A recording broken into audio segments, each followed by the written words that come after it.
Hello friend, let discuss some important questions for upcoming exams from modern Indian history.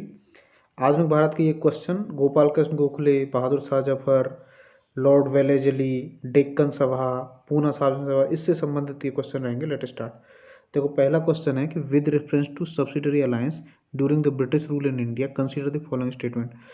पहला statement है कि it was first used by lord Dalhousie in India. दूसरा है कि under the alliance British troops were to be station in the allied state and under the alliance the rulers could enter into agreement with other rulers only with the permission of the British. देखो, जो subsidiary alliance था उसमें क्या था कि अंग्रेज भारतीय राजा के साथ एक संधि कर लेंगे जिसके तहत एक ब्रिटिश रेजिडेंट उनके दरबार में रहेगा तथा उस राजा की रक्षा की जाएगी कोई भी एक्सटर्नल एग्रेशन से। अच्छा, जो राजा है वो दूसरे किसी राजा के साथ एग्रीमेंट नहीं कर सकता बिना ब्रिटिशर्स की परमिशन के, और हर चीज़ रेजिडेंट की देख रेख में होगी, और राजा को ही उस सेना, जो ब्रिटिशर सेना है, उसका खर्चा देना होगा। यदि राजा उसका खर्चा नहीं दे पाता है तो एक पोर्शन, उसके राज्य का एक पोर्शन ब्रिटिशर्स द्वारा हड़प लिया जाएगा। तो ये जो है सबसे पहले फ्रांसीसी गवर्नर डुप्ले के द्वारा स्टार्ट की गई थी, और ब्रिटिशर्स में यदि हम बात करें तो ये लॉर्ड वेलेजली के द्वारा 1798 ईस्वी में स्टार्ट की गई थी। और इसको सबसे पहले जो अडॉप्ट किया था वो हैदराबाद के निजाम था, जिसने सबसे अलायंस को अडॉप्ट किया था। तो पहला तो इनकरेक्ट है, लॉर्ड डलहौजी के द्वारा नहीं की गई थी। लॉर्ड डलहौजी ने तो हड़प नीति चलाई थी, तो ये नहीं है। पहला स्टेटमेंट इनकरेक्ट है, मतलब ए नहीं होगा, सी नहीं होगा और डी भी नहीं होगा, तो इसका बी ऑप्शन करेक्ट होगा। दूसरा क्या ऑप्शन, वैसे देखते हैं। Under the alliance British troops were स्टेशनड in the allied state, ये बिल्कुल करेक्ट है, ब्रिटिश ट्रूप्स वहाँ रहेंगी। और under the alliance the rulers could enter into agreement with the other rulers only with the permission of British. Britishers की prior permission के बाद ही वो किसी दूसरे राजा के साथ कोई संधि या समझौता कर सकते थे। तो इसमें 2 और 3 करेक्ट है, मतलब इसका बी ऑप्शन करेक्ट आंसर होगा। चलते हैं नेक्स्ट। अच्छा देखो, इसकी थोड़ी एक्सप्लेनेशन देखते हैं। Subsidiary alliance was a system divided and popularised in India on a large scale by Lord Wellesley in 1798।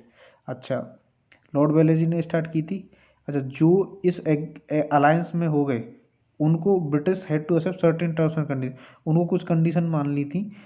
जैसे जो ब्रिटिशर्स हैं, जो British would be responsible for protecting their ally from external internal threat to their power, और in the territory of ally if British armed contingent would be stationed, the ally would have to provide and for the resource for maintenance of this contingent. The ally could enter into agreement with other rulers or engage warfare only with the permission of the British. देखो, Britishers की permission के बाद ही कोई warfare आप start कर सकते हो, और जो सेना रहेगी उसका पूरा खर्चा भी राजा को ही देना होगा। और हैदराबाद का निजाम ऐसा पहला राजा था जिसने वेल फ्रेम्ड सब्सिडरी अलायंस को एक्सेप्ट किया था। और देखते हैं सब्सिडरी अलायंस के बारे में। देखो, सब्सिडरी अलायंस ब्रिटिशर्स में सबसे पहले लॉर्ड वेलेजली ने स्टार्ट की थी, और ओवरऑल ये फ्रेंच गवर्नर डुप्ले ने स्टार्ट की थी। अगर कोई इंडियन रूलर सब्सिडरी अलायंस को साइन कर लेता है तो उसको जो अपनी आर्मी उसको डिजॉल्व करना होगा, और ब्रिटिशर्स की आर्मी ही उस पूरी रिस्पॉन्सिबिलिटी लेगी उसकी पूरी रक्षा करने की। तो ये सब था सब्सिडरी अलायंस के बारे में। अभी चलते हैं नेक्स्ट है कि which of the following are valid reasons for the decline of Mughal empire. देखो, मुगल वंश की स्थापना भारत में बाबर ने की थी 1526 ईस्वी में। पानीपत के प्रथम युद्ध में बाबर ने इब्राहिम लोदी को हराया, उसके बाद मुगल वंश की स्थापना हुई। तो मुगल वंश में आपका जैसे 1526 से 1530 बाबर के बाद आपका हुमायूं, फिर उसके बाद अकबर, जहांगीर, शाहजहां और औरंगजेब। अच्छा, औरंगजेब के काल में भी वार ऑफ सक्सेशन हुए थे, क्योंकि औरंगजेब, दारा सिकोह, सूजा मुराद, इनके बीच में लड़ाइयाँ हुई थी, जैसे समूहगढ़ की लड़ाई हुई। अच्छा, लेकिन जो इनके बाद जो हुए हैं, जैसे 1707 ईस्वी में जब औरंगजेब की मृत्यु हो गई, तो उसके बाद बहादुर शाह जफर, बहादुर शाह प्रथम गद्दी पर बैठा। तो ये भी 3 भाई थे, इनमें भी आपस में वार ऑफ सक्सेशन हुआ, और ये वार ऑफ सक्सेशन कंटिन्यू रहा। जैसे फर्रुखसियर गद्दी पर बैठा है, या फिर सैयद ब्रदर्स ने मोहम्मद शाह रंगीला को गद्दी पर बैठाया, तो ये वार ऑफ सक्सेशन जारी रहा। तो ये इसके डिक्लाइन का एक कारण था, बिल्कुल सही है। Decline character of the nobility, nobility का करेक्टर भी गिरता गया। जैसे हुमायूं के काल में बैरम खां थे, बैरम खां अकबर के संरक्षक रहे, तो उस समय एक विश्वास पात्र नोबल थे, लेकिन बाद में नोबिलिटी का करेक्टर भी गया था। और weak willed and luxury loving kings, और बाद के जो रूलर्स रहे हैं वो वीक विल्ड रहे हैं। जैसे आपका देखो मोहम्मद शाह रंगीला, मतलब उनको राजकाज से उतना कोई लेना देना नहीं था। तो ये भी तीसरा भी करेक्टर, ये तीनों मुगल साम्राज्य के पतन के कारण है। तो इसका डी ऑप्शन करेक्ट आंसर होगा। एक रीजन ये भी है कि औरंगजेब जो है थोड़ा ऑर्थोडॉक्स रूलर था, जिसके काल में उसके संबंध राजपूतों, मराठाओं, जाटों सबसे बिगड़ गए थे। ये भी एक डिक्लाइन का मेन कारण रहा है। देखो एक्सप्लेनेशन देखें, Aurangzeb's religious orthodoxy and his policy towards the Hindu rulers seriously damage the stability of the Mughal empire. Aurangzeb imposed jizya, देखो, और अकबर ने जजिया हटाया था, लेकिन औरंगजेब ने उसको इम्पोज कर दिया था। Destroying many of the Hindu temples in the north and putting certain restrictions on the Hindus. In this way he tended to alienate the Hindu, split Mughal society and in particular widen the gulf between the Hindu and Muslim upper class में। अच्छा, फिर situation और बेकार हो गई। The situation was further worsened by the ruinous wars of succession which followed his death. Many of the local chiefs and officials utilized the conditions of uncertainty and political chaos at the center to consolidate their own position. और बाद में क्या हुआ कि बाद में जो governor थे, जब सेंटर वीक हो गया तो वो खुद रूलर हो गए। जैसे अवध की स्थापना हुई, हैदराबाद की स्थापना हुई, और आपका मुर्शीद कुली खां और अलीवर्दी खां ने अपना बंगाल की स्थापना कर दी। तो इस तरीके से प्रोविंसेस में अनेक राज्यों की स्थापना हुई। तो this was about this question. Next, अच्छा, in Shivaji Ashtapradhan system the designation Amatya was used. Amatya क्या था? देखो, आमात्य ये आपका अकाउंटेंट जनरल था। मिलिट्री कमांडेंट आपका सेनापति होता था, सरेनोवत जिसको बोलते हैं। प्राइम मिनिस्टर ये पेशवा था। Intelligence post and house hold affair ये आपका वकेनाविस था। तो छत्रपति शिवाजी जिन्होंने मराठा साम्राज्य की स्थापना की थी, इन्होंने क्या है ना, एक अच्छे एडमिनिस्ट्रेटर भी थे। इनके काल में जो एक काउंसिल थी, मिनिस्टर्स की काउंसिल, जो राजा को असिस्ट करती थी, उसका नाम था अष्टप्रधान।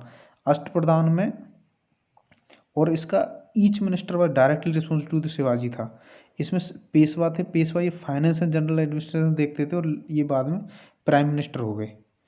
पेशवा वही रहे, जैसे बाजीराव प्रथम, बाजीराव द्वितीय, वो जो बाजीराव, सब पेशवा थे वो। और सर ए नौबत या सेनापति मिलिट्री कमांडर थे, ऑनरी पोस्ट थी। आमात्य अकाउंटेंट जनरल थे। Waqia-navis intelligence post and household affairs, Sachiv थे जो करेस्पॉन्डेंस देखते थे। सुमंत मास्टर ऑफ सेरेमनीज थे। न्यायाधीश जस्टिस देखते थे। और Pandit Rao charity and religious administration देखते थे। तो ये अष्टप्रधान थे शिवाजी के काल में। और चलते हैं नेक्स्ट। और कृष्णदेव राय के काल में थे अष्टदिग्गज, और अकबर के दरबार में थे नवरत्न, और नवरत्न विक्रमादित्य के दरबार में भी थे। नेक्स्ट क्वेश्चन है कि with reference to the reign of Bahadur Shah consider the following statement. देखो, जो बहादुर शाह प्रथम था उसके बारे में है ये question. He granted Maratha chiefs both Sardeshmukhi and Chauth. देखो, इन्होंने सरदेशमुखी तो दी थी। सरदेशमुखी 10% टैक्स था जो उस भूमि पर लगता था जो हेरिडेटरी थी, मराठाज की हेरिडेटरी थी। और चौथ इन्होंने इनको प्रोवाइड नहीं की थी, तो ये तो इनकरेक्ट है। दूसरा, he try to conciliate the rebellious Sikh by giving Guru Gobind Singh a high mansab, ये करेक्ट है। इन्होंने गुरु गोविंद सिंह को हाई मनसब दिया था, ये बिल्कुल करेक्ट है। तो जो गुरु गोविंद सिंह है वो सिखों के 10वें गुरु थे, और जो 9वें गुरु थे गुरु तेग बहादुर, उनकी हत्या औरंगजेब ने करवा दी थी। उसके बाद 1707 में उसकी मृत्यु हो गई थी। और ये बहादुर शाह प्रथम ये 1707 से 1712 ईस्वी तक गद्दी पर रहे। तो और औरंगजेब की जो ऑर्थोडॉक्स, ज़्यादा ही ऑर्थोडॉक्स पॉलिसीज थी, उनको इन्होंने थोड़ा सा रिवर्स किया। जैसे साहू जी को कैद किया हुआ था, इन्होंने गद्दी पर बैठने के बाद साहू जी को छोड़ दिया, लेकिन मराठास के प्रति उनको एक किंग रिकॉग्नाइज नहीं किया। लेकिन इनकी जो पॉलिसी है वो थोड़ी सी टॉलरेंट भी रही हिंदूज के प्रति, मराठास के प्रति। तो इसका ये बी सही है, दूसरा करेक्ट है। और इसमें देखें, Bahadur Shah was learned dignified and evil king, he followed a policy of compromise and conciliation, and there was evidence of the reversal of the some of the narrow minded policies and measures adopted by Aurangzeb. He adopted a more tolerant attitude towards Hindu chiefs and rajas. His policy towards Maratha Sardars was that of half-hearted conciliation. देखो, इन्होंने उनको सरदेशमुखी तो दी थी डेक्कन की, लेकिन उनको चौथ नहीं दी थी। चौथ क्या था? चौथ 1/4 लैंड रेवेन्यू था जो मराठाज को पेड किया जाता था। अगर मराठाज को वो पेड हो जाएगी तो वो मतलब रेड नहीं करेंगे। और सरदेशमुखी एक एडिशनल 10% लेवी थी जिन पे मराठाज का हेरिडिटरी राइट्स का क्लेम था, उन पे ये सरदेशमुखी ली जाती थी। अच्छा, इन्होंने साहू को एक राइटफुल मराठा किंग रिकॉग्नाइज नहीं किया, जिससे ताराबाई और साहू के बीच में फाइट होती रही, जिससे वहाँ डिसऑर्डर और चाउस क्रिएट रहा डेक्कन में। अच्छा, Bahadur Shah try to consolidate the rebellious Sikh by making peace with Guru Gobind Singh and giving him high mansab. उनको हाई मनसब दी थी, ये इन्होंने इनको दी थी गुरु गोविंद सिंह को। और इसके बाद फिर से मतलब वो लड़ाइयाँ होती रहीं। जैसे पहले उन्होंने लोहगढ़ लिया, फिर लोहगढ़ पे बाद में कब्जा किया, बाद में सिखों ने उसके रिकवर कर लिया, ये बंदा बहादुर के नेतृत्व में। अभी चलते हैं नेक्स्ट है कि which of the following organisation was founded by Gopal Krishna Gokhale as a rival organisation to the Poona Sarvajanik Sabha. देखो, ये जो राइवल ऑर्गेनाइजेशन पूना सार्वजनिक सभा की थी, ये थी आपकी डेक्कन सभा की स्थापना की थी।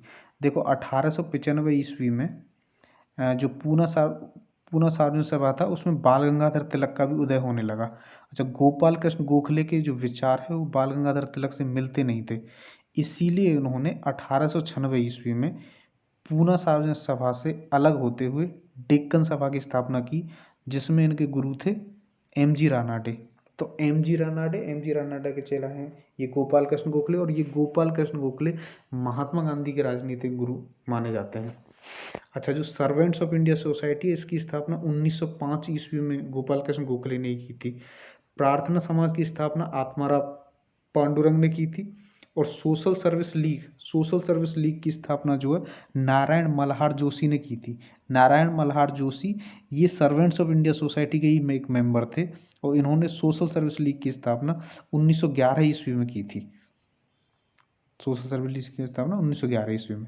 और डेक्कन सभा की स्थापना हुई है आपकी 1896 ईस्वी में। सर्वेंट्स ऑफ इंडिया सोसाइटी की स्थापना हुई है 1905 ईस्वी में।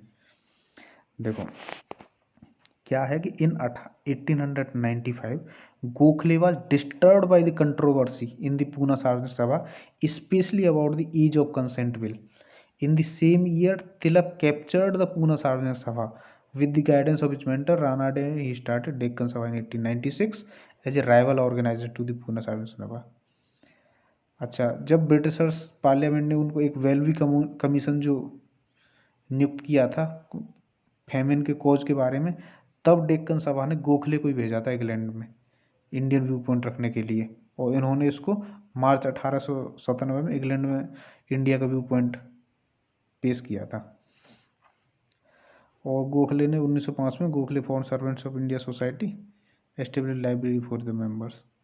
अभी चलते हैं नेक्स्ट है कि Wardha scheme of basic education was based on the ideals of. Wardha scheme of basic education ये इस पे बेस्ड थी महात्मा गांधी के आइडियाज़ पे। महात्मा गांधी जी जिनका जन्म 2 अक्टूबर 1869 ईस्वी को हुआ था, और ये 1937 ईस्वी के आसपास में ये वर्धा स्कीम ऑफ एजुकेशन आई थी। देखो इसकी एक्सप्लेनेशन है, the Wardha scheme of basic education 1930 से provided for free and compulsory education in mother tongue में। The Congress had organised national conference on education 1937 in Wardha. In light of the resolutions passed there, Zakir Hussain Committee formulated a detailed national scheme for basic education. The main principle behind the scheme was learning through activity. It was based on Gandhiji's ideas published in a series of articles weekly Harijan. Gandhiji thought that Western education had created a gulf between the educated few and mass, and had also made the educated elite ineffective. तो ये थी learning through activity, Wardha scheme of education, और ये गांधी जी के ideas पे थी जो उनके वीकली